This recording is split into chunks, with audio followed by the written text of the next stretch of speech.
So I got in about 3 o'clock. Got unpacked. Well, I mean, I got some clothes out.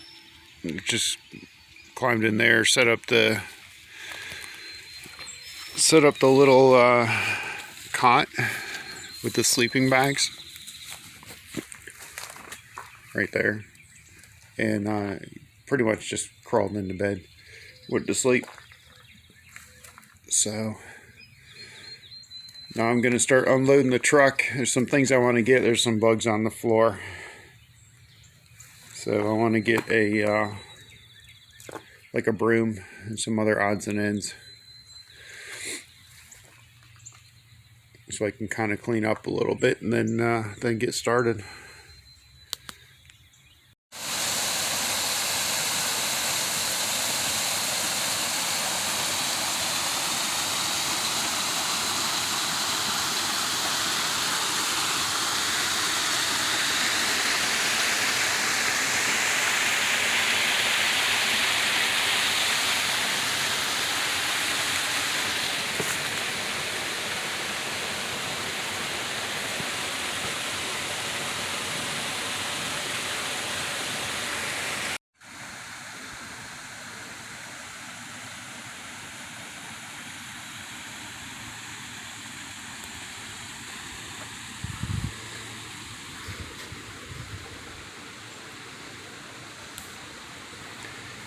You can see the waterfall back up there, and then my first bath, I took. See this? It's kind of deep right here, and it's very cold. So yeah, I took my first bath right there.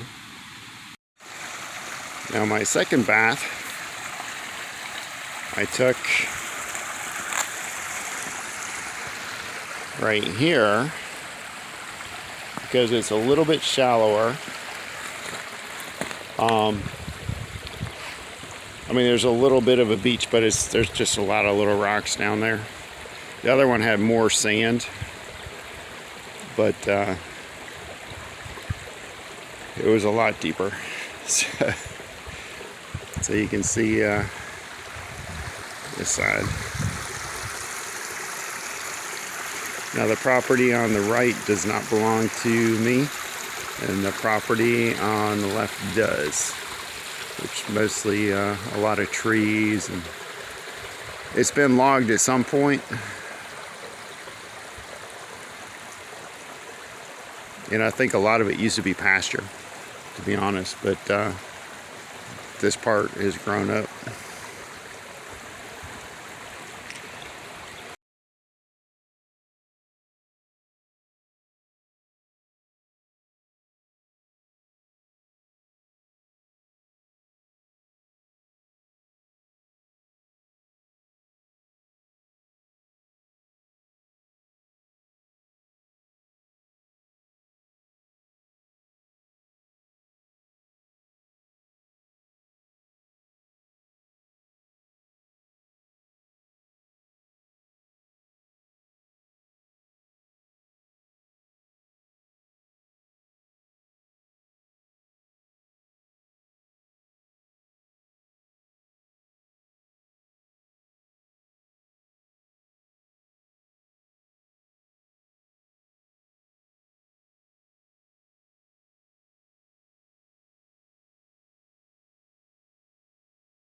So to start this out, my wife and I bought some property back in 2013.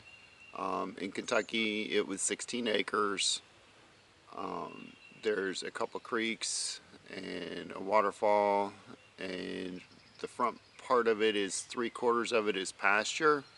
Actually, the front 3/4 of the 16 acres is pasture, and then the back couple acres is wooded. And in 2020, we almost had it paid off in the property next to us that adjoined the 16 acres came for sale. And we wound up going ahead and we bought that as well. We were able to finish making the payments on the 16 acres, and then we went ahead and bought another 13 acres, so it's 29 altogether, 29 and some. And all of that was mostly pasture with a nice pond. And the pond drains across the 16 acres, our original 16 acres. So that was really nice. So now we have a spring-fed pond. And that goes with the property as well. So after we bought it in 2013, I always wanted a log cabin. And well, ever since I was little, I wanted, I thought it'd be cool to have a log cabin, to live in a log cabin. And so I got with a local guy, Tim, and he had a sawmill, or has a sawmill, and ordered logs from him. And I got a yellow poplar, or tulip poplar, they call it as well. And he would bring them up and deliver them to the property. And I would come up on my vacations from work, and I would peel them. So right now we have 60 logs that are peeled, and I ordered another 15 logs that are up at the sawmill right now. They're waiting because it was such a wet spring. 2021, it was really, really wet, and a lot of rain and snow, which was unusual. So those will be coming in a little bit, and I'll start working on those. In the meantime, I'm going to start building the cabin, and unfortunately, when we only had the 16 acres, we had the logs moved onto the property right where I want to build the cabin now, because we had thought to put it someplace else on the 16 acres, and then when we bought the 13, it expanded the size of the property, and now the area we want to put it in is right where they're at. So today, one of the guys that works for Tim should be coming over, Nathan, with the tractor, and we'll move the logs around so I can start digging the footers. I've never built a house. I've never built anything. Researching the log cabins, that would say, well, if you want a straight wall and a plumb corner or whatever, this is not the building for you. So I said that's probably the perfect.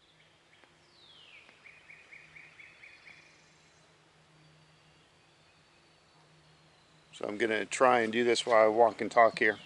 My wife and I bought this little, it's pretty much a shed. It looks like a little barn 2 years ago, and had it delivered out here. I'm lucky enough now that I can just stay in here. It's probably not the neatest at the moment. I have a little cot set up, and things sit around. We started using it for storage, so we started putting things in here for storage. And then I decided when I was going to come up and start building the cabin, I would stay here on the property. What I did is I went ahead and I got a small refrigerator. A buddy of mine gave me the couch and a couple sleeping bags and a cot. and then of course the clothes and whatnot, and some of this odds and ends stuff were already here from when we brought things up. And I brought a bunch of tools from home, so that's what I did with that. I came out, like I said, I've been here a couple days, so I started making a small fire pit. I got some firewood and wood from the local sawmill, where that guy Tim was cutting wood, so I was able to get some of that. And then I think the day after I got in, I've been here about 4 or 5 days. I lose track because they just run together. There was a bunch of blackberries and wild rose that had grown up here, and my other friend who lives down the way, John, came over with his bush hog and cleared out all this. That's why it's so looks kind of muddy right now. But the advantages of wild rose was it was just going to be a problem because it grows out and gets in the way, and it's really tough to deal with. The blackberries, where he mowed them down, I'm going to keep them trimmed back now when they start coming back and fertilize, so they should hopefully turn into some good blackberry crop in about a year or so.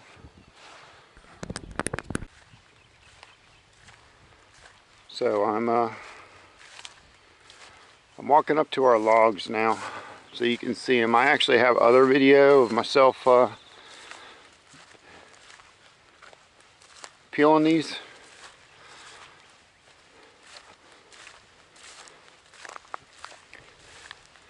So I might be able to find that later on and add it in.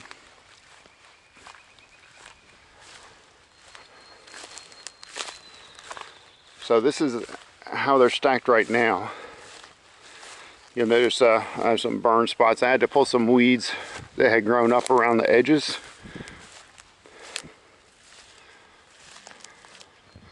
Because these edges all around here, even though they kept this area, that's all, they use this for pasture. So they were, or not pasture, for hay. So they were maintaining all this, but they wouldn't come up very close to the logs. So when I got here, I had to clear out quite a bit. And what I did, I just piled it up and burned it.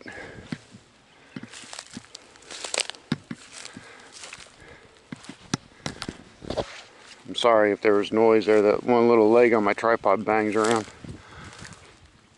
So these are the logs that I'm peeling for a while. Oh, I got company up, excuse me.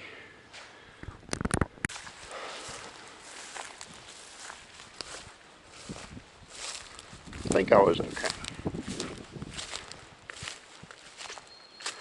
So the back corner is going to be right here at the end of this log. And then we're going out 25 feet this way. And I put a small branch down here, just a kind of ballpark idea where it's going to be is right there. And then the other corner is actually going to be not too far from that burn spot.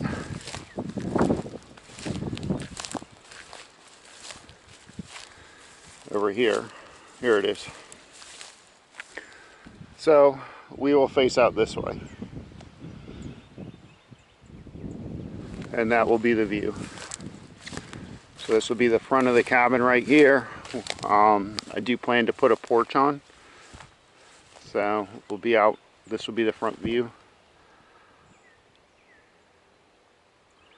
So we'll have the trees in the summer.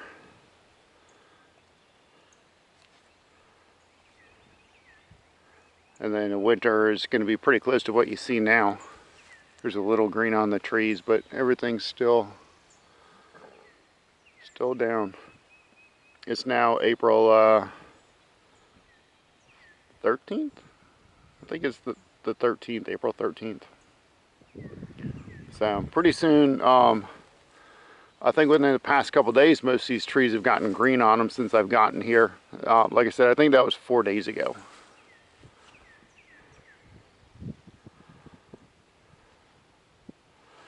Now the rest of the property, because we have the 16 acres that I spoke of, starts with those trees over here. I'm gonna apologize, I gotta use my phone to... These trees over here that run that way into the distance and then come back this way. There's a road out there behind that hill, and that's part of the 16 acres, which goes around and then drops over this hill into the woods, and there's a creek down there.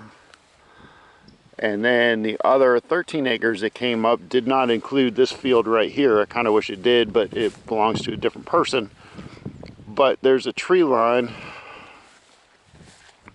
right over here. You can see, I parked my truck up on the hill because if it rains I won't be able to get out. It's steep enough and I don't have any kind of a road put in yet.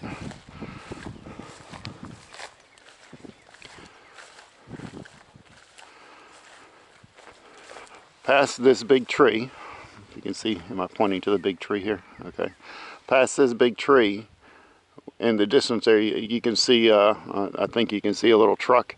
That's my truck, and that's the other property we bought, which basically goes from just a little bit this side of the truck, that way, back out to the road. So, and that's a lot flatter pasture area. Parts of it are, and up there is the pond. So I hope to get to that a little bit later. In the meantime, I'm gonna try and get things ready, because if it rains, there's some things I need to take care of before that happens. And they think it's gonna rain all day, which is unfortunate because the fellow that was gonna come help me move the logs was supposed to come today. And if it rains too much, the ground will be too soft for him to bring the tractor in and move those logs. So that will push me back another day. He was supposed to come here yesterday, but they had problems with the cows. So he wasn't able to make it, so pushed it back to today, and then it might push it back till tomorrow. So we'll see how it goes. I hope it works out.